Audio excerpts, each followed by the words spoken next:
Wanna know how to remove phone number on Facebook? I'll teach you how to do it today. Welcome back to Tutorials Point. Before starting, you can subscribe to our channel for more videos and updates. I am already logged in. Make sure you are as well. Now tap on these three straight parallel lines on the top right corner. Tap on your particular name. Scroll down. Tap on Edit Public Details. Below Show About Info. Scroll down on the bottom, tap on Edit Your About Info. Scroll down, tap on Edit next to Contact Info. Tap on Manage Contact Info, below Add Another Phone. Tap on the particular number that you want to remove. Tap on Remove on the bottom left.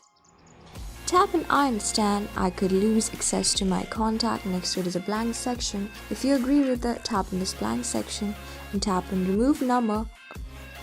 Tap on blank section and enter your Facebook password that you have been currently using. When you're done, tap on remove phone. You can see the changes has been saved. That means you have successfully removed the particular number from Facebook. This is how you do it. I hope this video was really helpful for you and I was able to help you. I am going to see you on the next video. Till then, keep calm, stay safe, and goodbye.